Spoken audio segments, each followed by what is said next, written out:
Alhamdulillahirabbil alamin. Alhamdulillahirabbil alamin. Wassalatu wassalamu ala asyrafil anbiya'i wal mursalin. Nabiyina Muhammad wa ala alihi wa ashabihi wa man tabi'ahum bi ihsanin ila yaumiddin. Amma ba'd. Ayyuhal ikhwah wa ayyatul ahwat, kaum muslimin dan kaum muslimat yang dirahmati oleh Allah Subhanahu wa taala. Kita lanjutkan kajian kita tentang Risalah Al-Aqidah At-Tahawiyah karya Al-Imam Abu Ja'far At-Tahawi rahimahullahu taala. Baik.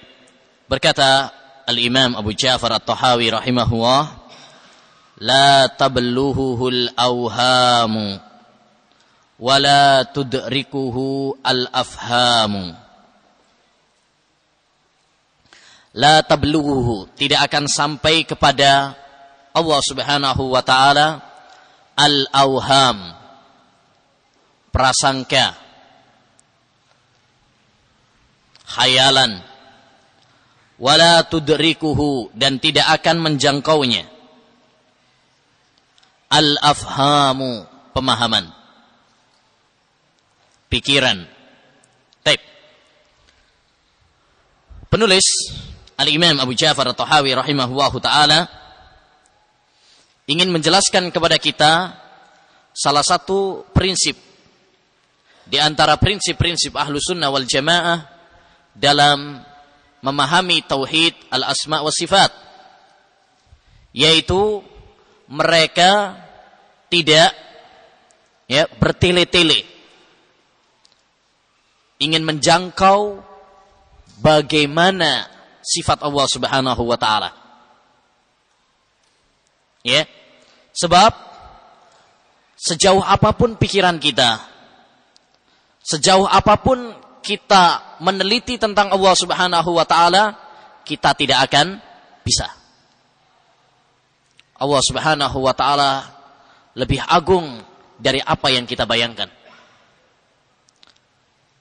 Dalil tentang apa yang beliau sebutkan ini adalah firman Allah Subhanahu wa taala dalam surat Taha ayat 110. Wala yuhituna bihi ilma. Dan tidaklah mereka akan yuhitun. Apa? Yuhitun. Yakni menjangkau tentang Allah Subhanahu wa taala ilmunya. Jadi walaupun kita berpikir keras sekalipun kita bertele-tele untuk mengetahui bagaimana sifat Allah Subhanahu wa taala, kita tidak akan bisa sampai. Sebab akal manusia itu terbatas. Allah Subhanahu wa taala berfirman, "Wa ma utitum minal ilmi illa qalila." Tidaklah kalian diberi ilmu kecuali sedikit. Maka tidak layak bagi seorang manusia, seorang hamba menyibukkan dirinya tentang atau untuk mengetahui bagaimana sifat Allah Subhanahu wa taala. Karena akal dia terbatas. Akal punya batas. Sebagaimana pandangan punya batas. Imam Syafi'i pernah mengatakan, "Inna lil aqli haddan yantahi ilaih kama anna lil basari haddan yantahi ilaih." Sesungguhnya akal itu memiliki batas sebagaimana mata punya batas. Mata kita, pandangan kita tatkala memandang sesuatu, kita tidak bisa menjangkau seluk-beluknya. Coba antum pikirkan tatkala antum misalkan pergi ke sebuah pantai atau ke sebuah laut. Apakah antum bisa menjangkau semua isi laut? Dalamnya laut, apakah antum bisa mengetahuinya? Enggak bisa. Itu mata. Artinya mata kita terbatas. Tidak bisa menjangkau semuanya. Demikian juga akal manusia. Akal kita terbatas. Maka sangat kerdil kalau kemudian akal kita ini kemudian bersusah payah ingin menjangkau tentang sifat Allah Subhanahu wa taala. Bagaimana sifat Allah Subhanahu wa taala? Tidak akan bisa. Wala yuhituna bihi ilma. Dan Allah juga berfirman dalam surat Al-An'am ayat 103, la tudrikuhul absar. Pandangan manusia tidak akan menjangkau tentang Allah Subhanahu wa taala. Ya. Jadi ini ayyuhal ikhwah rahimani wa rahimakumullah, sebuah kewajiban yang hendaknya dilakukan oleh seorang hamba tatkala dia mendengar ayat-ayat atau hadis-hadis Nabi Muhammad sallallahu alaihi wasallam yang berbicara tentang zat Allah atau berbicara tentang sifat Allah Subhanahu wa taala, maka kewajiban bagi kita adalah mengimaninya. Ya. Adapun untuk menjangkau tentang bagaimananya, maka akal manusia dan ilmu manusia tidak akan sampai kepada hal itu. Oleh karenanya, Al-Imam Malik rahimahullahu ta'ala pernah mengatakan, dan ucapannya ini dijadikan sebagai kaidah yang sangat berharga, kaidah yang sangat emas dalam masalah tauhidul asma wa sifat.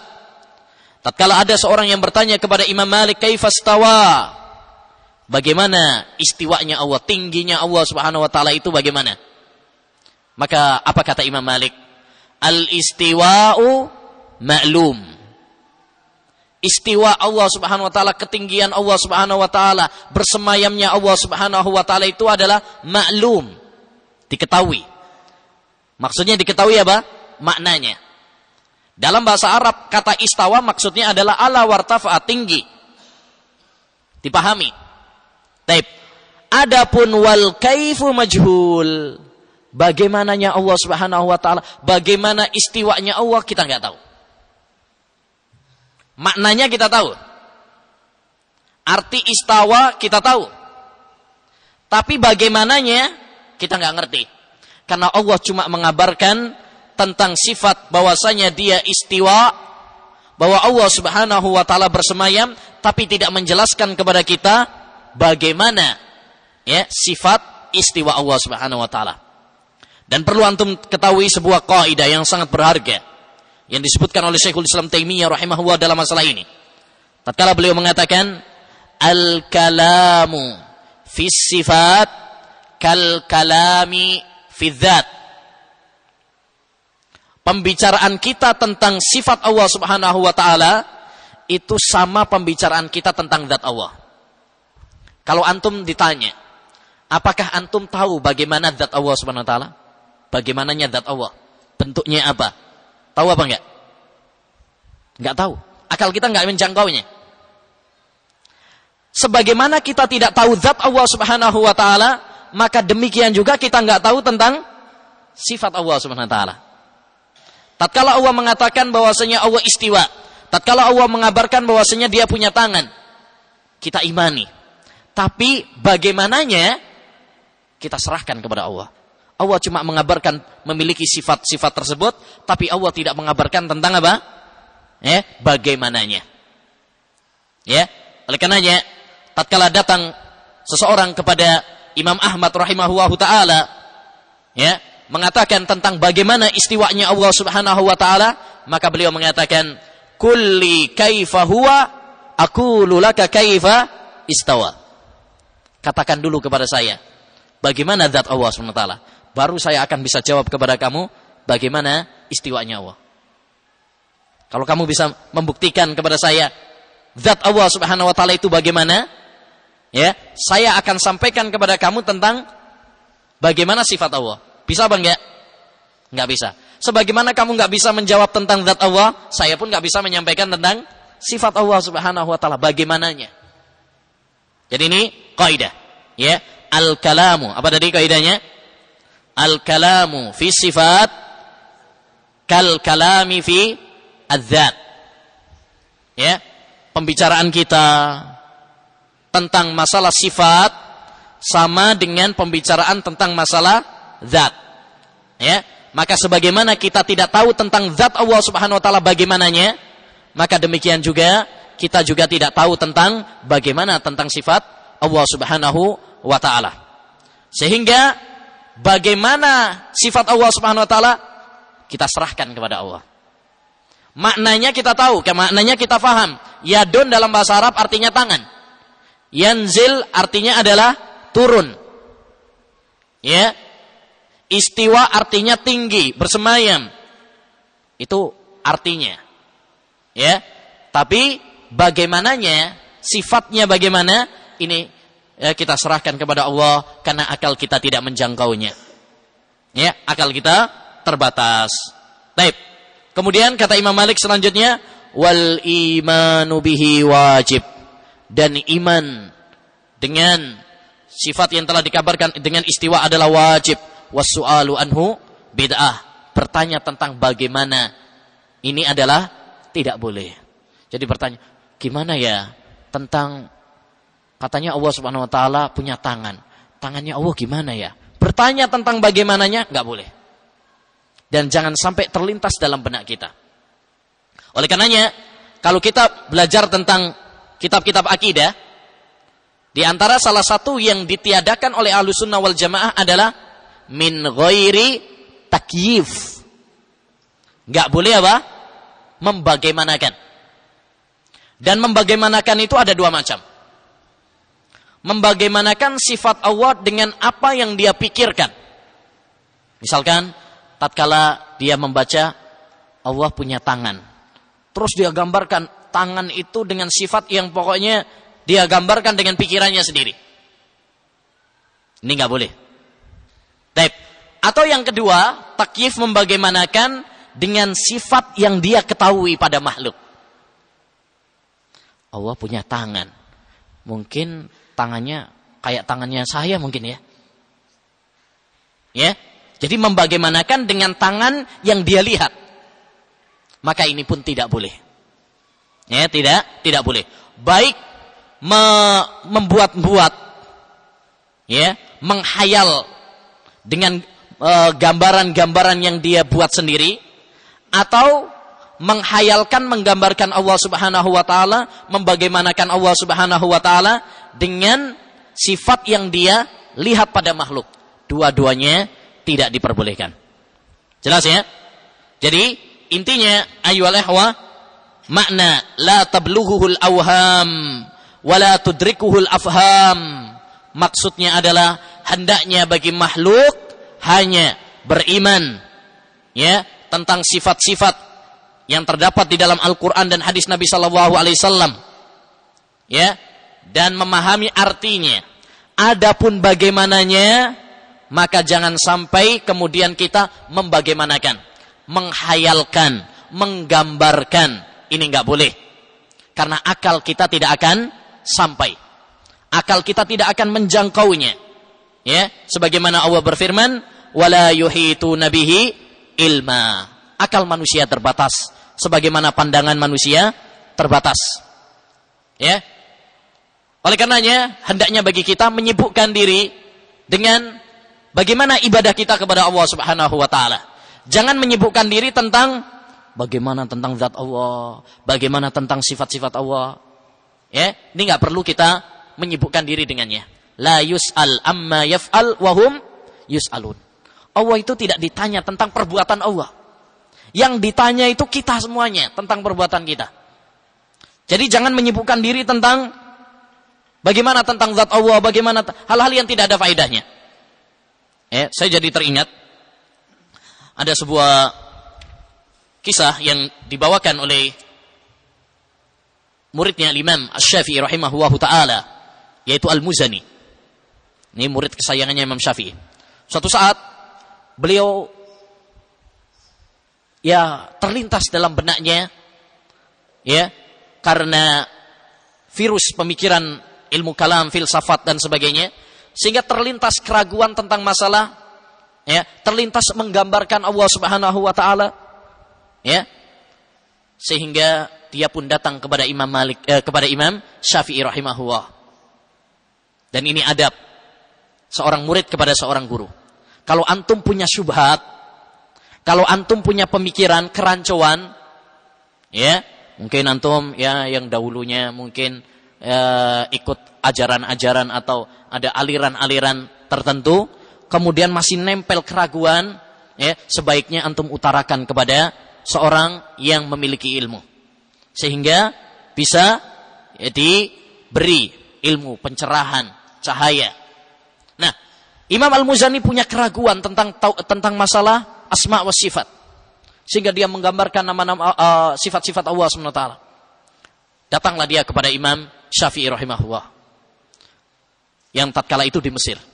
Maka Imam Syafi'i mengatakan, ya, tahukah kamu wahai Muzani, kamu sedang berada di mana? Kamu sekarang berada di tempat di mana Allah Subhanahu wa taala menghancurkan Fir'aun. Ya. Kemudian Imam Syafi'i mengatakan, lihatlah ke bulan dan bintang-bintang. Apakah kamu bisa menghitung bilangan bintang di langit? Dia mengatakan, enggak bisa. Kemudian dia ditanya tentang masalah wudu. Ya, tentang masalah wudu. Salah jawabannya. Kata Imam Syafi'i, ini salah. Yang benar, masalah ini terbagi menjadi 4. Ya, ditanya tentang masalah sholat, enggak bisa. Maka kata Imam Syafi'i rahimahullah, masalah sebuah ibadah yang kamu diwajibkan untuk melakukannya setiap hari aja masih belum pecus, bagaimana kemudian kamu menyibukkan tentang masalah-masalah yang tidak akan ditanya oleh Allah Subhanahu wa taala? Ya, maka ini adalah ayyul ikhwah perhatian. Adalah faedah bagi kita. Hendaknya kita menyibukkan dengan masalah-masalah yang bermanfaat bagi kita. Ya, masalah ibadah, masalah hukum-hukum yang masih banyak belum kita ketahui. Itu yang perlu kita sibukkan. Adapun menjangkau, meneliti tentang masalah-masalah yang kita tidak akan ditanya oleh Allah Subhanahu wa taala tentangnya, maka ini adalah sia-sia belaka. Min husni islamil mar'i tarkuhu ma la ya'ni. Termasuk tanda kebaikan Islamnya seorang hamba adalah meninggalkan apa yang tidak bermanfaat bagi dia. Taib. Selanjutnya, wala yushbihul anam, dan tidak menyerupai makhluk. Yakni Allah Subhanahu wa taala tidak menyerupai makhluk, baik manusia ataupun jin, malaikat, ataupun makhluk-makhluk yang lainnya. Baik. Di sini Al-Imam At-Tahawi rahimahullahu taala mengatakan bahwasanya Allah Subhanahu wa taala itu tidak serupa dengan makhluknya. Berdasarkan dalil-dalil yang banyak sekali. Di antaranya adalah firman Allah Subhanahu wa taala dalam surat Asy-Syura ayat 11. Laisa kamitslihi syai'un. Tidak ada yang serupa dengan Allah sesuatu pun. Syai'un nakirah. Menunjukkan umum. Berarti tidak ada satu makhluk pun di dunia ini, baik manusia ataupun jin, yang menyerupai Allah Subhanahu wa taala. Ya. Jadi tidak ada yang serupa dengan Allah Subhanahu wa ta'ala. Baik, di sini ayyul ikhwah, Syekh rahimahullahu taala seakan-akan mengulang perkataan beliau sebelumnya. Di mana sebelumnya Al-Imam At-Tahawi rahimahullah mengatakan wala syai'a mithluhu. Ya. Yang pada pembahasan dulu sudah kita bahas wala syai'a mithluhu, dan tidak ada sesuatu pun yang mithluhu, serupa dengan Allah. Di sini dengan kata yushbihu. Dan ini mirip. Ya, antara tamtsil dengan tashbih. Ya, kalau kita bahasa Indonesia kan artinya sama, serupa, semisal. Hanya saja di sini ada dua perbedaan antara lafadz sebelumnya dengan lafadz sekarang. Yang pertama, kalau lafadz yang pertama menggunakan lafadz tamtsil, wala syai'a mithluhu, dan penggunaan lafadz tamtsil dengan lafadz mithl itu lebih utama daripada lafadz tashbih. Kenapa ya ikhwan? Karena lafadz tamtsil itu yang terdapat di dalam Al-Quran dan hadis. Allah berfirman, laisa kamitslihi syai'un. Adapun lafaz tasbih tidak terdapat di dalam Al-Quran. Maka menggunakan lafaz tamsil itu lebih utama daripada lafaz tasbih.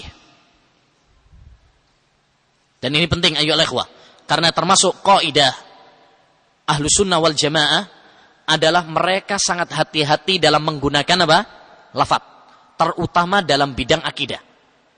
Itu harus hati-hati dalam masalah lafaz. Ya. Oleh karenanya mereka pun lebih suka menggunakan lafaz tahrif daripada lafaz takwil. Pertama, karena lafaz tahrif itu yang terdapat di dalam Al-Quran. Yuharrifunal kalima an mawadhi'i. Adapun takwil tidak semuanya tercela. Ada takwil yang terpuji. Bukankah Rasulullah SAW pernah mendoakan Ibnu Abbas, Allahumma faqihhu fiddin wa 'allimhu at-ta'wil. Berarti ada takwil yang dipuji, ada takwil yang tercela apabila bermakna tahrif. Maka penggunaan kata tahrif lebih utama. Ya, demikian juga dalam bidang-bidang yang lain. Ulama dalam bidang qawaid fikih misalkan, mereka lebih menyenangi penggunaan dengan kaidah innamal a'malu binniyat daripada dengan lafaz al-umuru bimaqasidiha. Padahal itu sama, maknanya sama. Ya. Kenapa lebih menyukai dengan innamal a'malu binniyat? Karena ini adalah lafaz yang diambil dari hadis. Sedangkan al-umuru bimaqasidiyah tidak.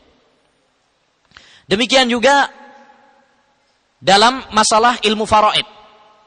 Para ulama lebih menyukai dengan kata halaka halik daripada lafaz tufiya atau mata.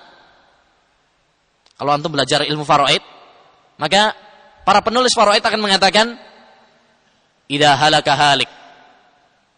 Ya, apabila mati.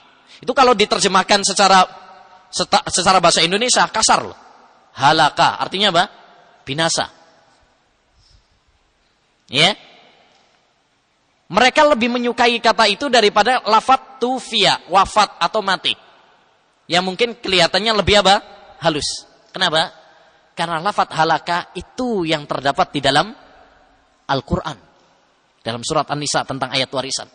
Menggunakan kata halaka. Intinya, ikhwan, bahwa kita harus hati-hati dalam penggunaan lafaz. Nah, kata tamsil lebih utama daripada lafaz tasbih.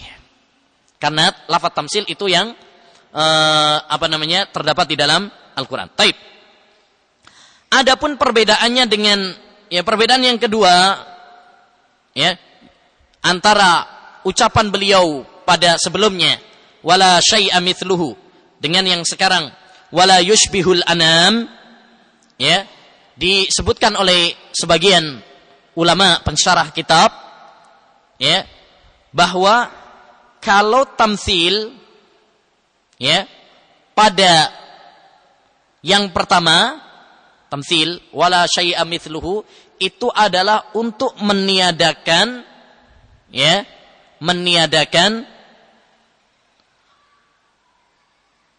perumpamaan antara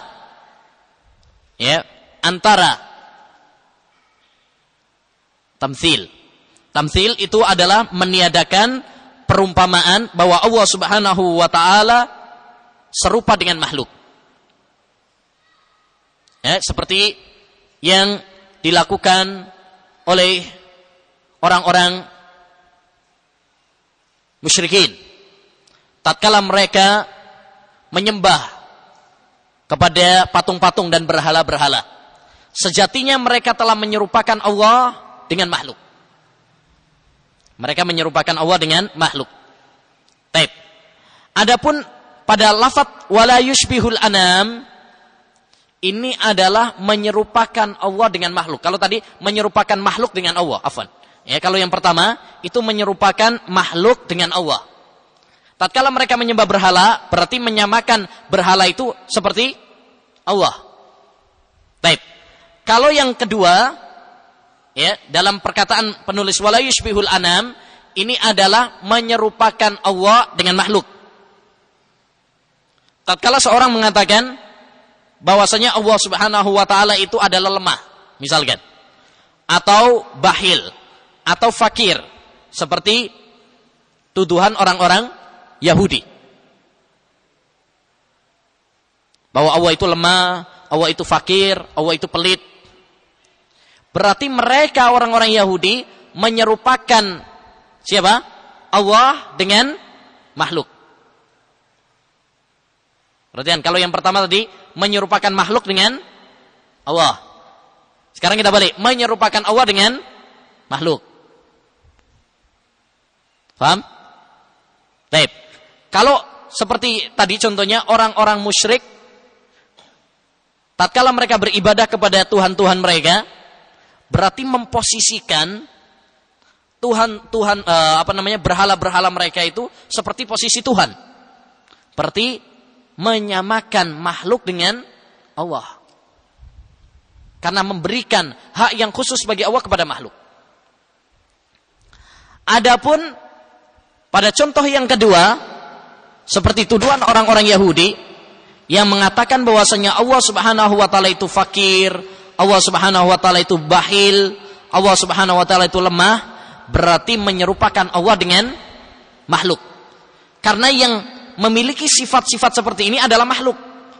Makhluk mungkin fakir, mungkin lemah, mungkin pelit. Tapi kalau Allah Subhanahu wa taala tidak.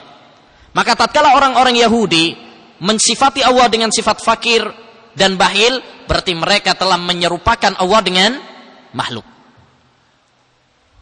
Ya. Jadi ini perbedaan sehingga tidak ada anggapan bahwasanya penulis mengulang. Mungkin kalau kita artikan sama, la yusbilu anam, oh ini ngulang yang kemarin, wala syai'a mithluhu. Ya. Oleh karenanya para pensarah mengatakan, oh ini enggak mengulang, tetapi memiliki makna yang berbeda. Ya, ada sebagian yang mengatakan mengulang, tetapi yang lebih benar adalah tidak mengulang. Karena ada sebuah kaidah dalam kaidah fikih, at-ta'sisu aula minat ta'kid. Membikin makna yang baru itu lebih utama daripada mengulang, memperkuat. Ya, tatkala kita bedakan antara makna ucapan beliau la syai'a mithluhu sama wala yushbihul anam, berarti kita membikin makna yang baru. Ini lebih utama daripada kita katakan ini mengulang atau memperkuat sebelumnya. Ya, dan ini adalah sebuah kaidah yang penting dalam masalah ini. Baik.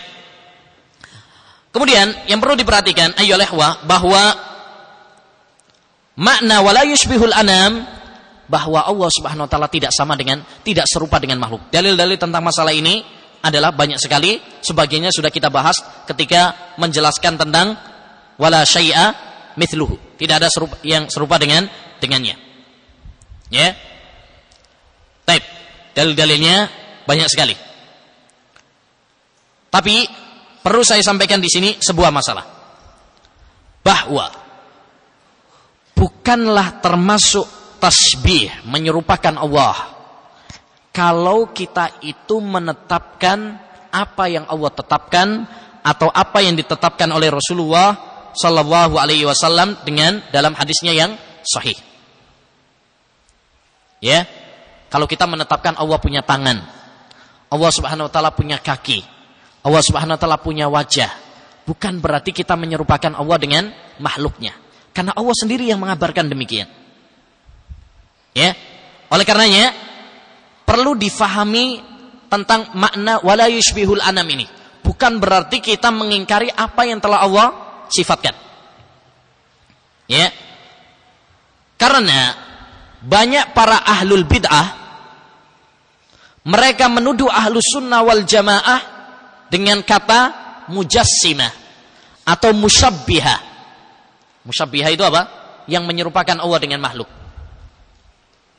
Mereka menuduh ahlus sunnah wal jamaah oh Ahlus Sunnah wal Jamaah Wahabi itu musyabbihah, mujassimah.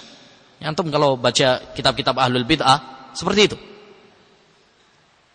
Ya, mereka menuduh Ahlus Sunnah wal Jamaah dengan musyabbihah. Kenapa mereka menuduh Ahlus Sunnah wal Jamaah musyabbihah? Alasannya karena masa mereka mengatakan Allah punya tangan. Masa Allah Subhanahu wa taala turun. Ya, itu kan berarti menyerupakan Allah dengan makhluk. Akhirnya mereka menggelari Ahlus Sunnah dengan musyabbihah. Dan ini ayyuhal ikhwah adalah tuduhan yang keji. Dan ini bukan tuduhan yang baru, sejak dulu. Ya, sejak dahulu. Oleh karenanya Al-Imam Abu Hatim Ar-Razi dan Abu Zur'ah Ar-Razi dalam risalahnya tentang akidah, beliau mengatakan wa alamatu ahlil bid'ah tasmiyatuhum ahlal athar bil hasyawiyyati wal musyabbihah. Tanda-tanda ahlul bid'ah adalah mereka menuduh ahlul hadis, ahlus sunnah, bahwasanya ahlul hadis itu adalah musyabbihah. Demikian juga yang dikatakan oleh Ishaq bin Rahawai. Tatkala beliau mengatakan, alamatu jahmin wa ashabuhu da'wahum ala ahli sunnah wal jamaah annahum musyabbihah bal humul mu'attilah, kata beliau. Tanda Jahmiyah dan teman-temannya adalah tuduhan mereka kepada Ahlus Sunnah wal Jamaah bahwasanya Ahlus Sunnah wal Jamaah itu musyabbihah, kelompok yang menyerupakan Allah dengan makhluk. Bal humul mu'attilah, bahkan mereka lah yang sebenarnya mu'attilah, yaitu mengingkari sifat Allah Subhanahu wa taala. Kemudian beliau mengatakan, dan perhatikan apa yang beliau katakan. Innama yakunu tasbihu idza qala yadun mislu yadi aw sam'un mislu sam'i fahada tashbih. Wa amma idza qala kama qala wa yadun wa sam'un wa basarun ya fala yaqulu mithl fahada la yakunu tashbihan indahu. Yang namanya tasbih, menyerupakan Allah dengan makhluk itu adalah kalau dia mengatakan tangannya Allah sama seperti tangan saya. Ya, pendengaran Allah sama seperti pendengaran saya. Itu namanya apa? Tasbih. Tapi kalau dia cuma mengatakan Allah punya tangan, Allah Subhanahu wa taala punya pendengaran dan penglihatan, tapi tidak sama dengan makhluk pendengarannya, penglihatannya, maka ini tidak disebut dengan tasbih. Karena dia telah menetapkan pendengaran dan penglihatan sesuai dengan apa yang telah Allah firmankan. Laisa kamitslihi syai'un wa huwa as-sami'ul basir. Jadi ini adalah kaidah atau masalah yang penting untuk difahami. Tatkala Ahlus Sunnah wal Jamaah mereka menetapkan sifat-sifat yang ditetapkan oleh Allah dalam Al-Quran dan hadis, bukan berarti menyerupakan Allah dengan makhluknya. Ini tuduhan yang sangat keji kepada Ahlus Sunnah wal Jamaah. Dan ini merupakan tanda-tanda Ahlul Bid'ah sejak dulu hingga sekarang. Ya, kalau kita membaca kitab-kitab Ahlul Bid'ah, mereka selalu menuduh Ahlus Sunnah mujassimah, musyabbihah, Wahabi itu musyabbihah, mujassimah. Itu yang diulang-ulang untuk melarikan manusia dari dakwah yang benar, akidah yang benar. Padahal tidak ada seorang Wahabi satupun yang mengatakan bahwasanya tangannya Allah sama seperti tangannya makhluk, turunnya Allah sama seperti turunnya makhluk. Enggak ada seorang Ahlus Sunnah wal Jamaah Salafi atau Wahabi yang mengatakan seperti itu. Kalau dia mengatakan seperti itu bukan salaf. Itu bukan Ahlus Sunnah wal Jamaah. Ya, perhatikan kata Syekhul Islam Taimiyah tatkala beliau mengatakan ketika mensyarah hadis nuzul, beliau mengatakan barang siapa yang mengatakan tangannya Allah seperti tangannya makhluk, atau turunnya Allah seperti turunnya makhluk, istiwanya Allah seperti istiwanya makhluk, fahuwa mubtadi'un dhal, maka dia adalah ahlul bid'ah dan sesat dan menyesatkan. Jadi enggak ada. Ya, enggak ada seperti yang mereka tuduhkan itu. Dan dulu juga sudah pernah saya nukilkan perkataan Nu'aim bin Hammad. Gurunya siapa ini? Nu'aim bin Hammad, gurunya Imam Bukhari. Ya, apa kata beliau? Man syabbahallaha bi syai'in min khalqihi faqad kafar. Barang siapa yang menyerupakan Allah dengan makhluknya, maka dia kafir. Bagaimana mungkin Allah yang zat yang maha mulia disamakan dengan makhluk yang serba kurang dan lemah? Ini adalah sebuah penghinaan kepada Allah. Ya. Wa man ankara ma wasafa Allahu bihi faqad kafar. Dan barang siapa yang mengingkari apa yang Allah sifatkan pada dirinya, dia pun kafir. Kalau dia mengingkari Allah punya pendengaran dan penglihatan, kafir. Karena dia telah mengingkari apa yang Allah sebutkan di dalam Al-Quran. Walaysa fima wasafallahu bihi nafsahu wala rasuluhu tashbih. Dan bukanlah termasuk tashbih, menyerupakan Allah dengan makhluk, kalau kita itu mensifati Allah seperti apa yang Allah sifatkan untuk dirinya, atau yang disifatkan oleh Rasulullah untuk Allah Subhanahu wa taala, itu tidak termasuk tasbih. Jelas ya? Jadi yang namanya tasbih itu kalau mengatakan turunnya Allah seperti turunnya makhluk, tangannya Allah seperti tangannya makhluk. Adapun apabila kita menetapkan sifat yang ditetapkan oleh Allah dalam Al-Qur'an dan hadis tanpa menyerupakannya dengan makhluk, maka itu bukan tasbih. Dan menarik sekali, dan saya tutup dengannya, apa yang diceritakan oleh Imam Ibnu Rajab Al-Hambali dalam kitabnya Dhail Tabaqatil Hanabilah, dalam biografi Al-Imam Abdul Ghani Al-Maqdisi, penulis Umdatul Ahkam, bahwasanya beliau pernah dipanggil oleh pemimpin saat itu karena ada desus-desus ahlul bid'ah yang menuduh bahwasanya beliau itu akidahnya rusak, akidahnya sesat. Akidahnya sesat. Baik, akhirnya dia dipanggil. Setelah dipanggil, maka pemimpin mengatakan, bagaimana, jelaskan kepada kami akidah kamu yang sebenarnya. Katanya kamu adalah aliran musyabbihah, mujassimah. Katanya aliran kamu ini keras, aliran sesat. Jelaskan kepada kami sesungguhnya akidahmu. Maka dia mengatakan, saya mengatakan Allah Subhanahu wa taala turun karena ada hadis yang sahih dari Nabi sallallahu alaihi wasallam, riwayat Bukhari Muslim. Saya mengatakan Allah Subhanahu wa taala punya sifat tangan karena Allah berfirman demikian dan demikian dalam Al-Qur'an. Dijelaskan semuanya beserta dalil-dalilnya.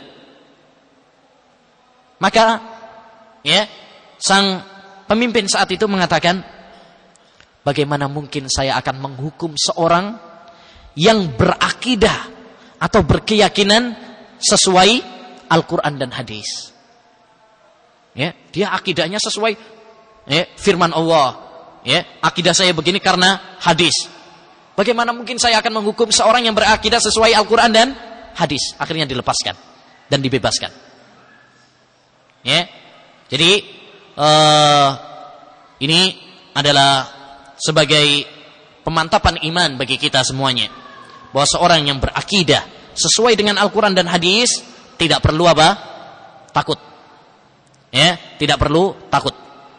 Sesungguhnya orang-orang yang menyerupakan Allah dan membagaimanakan Allah, itulah orang-orang yang tidak menghormati Allah, tidak memuliakan Allah, dan tidak mengagungkan Allah. Wa ma qadarullaha haqqa qadri.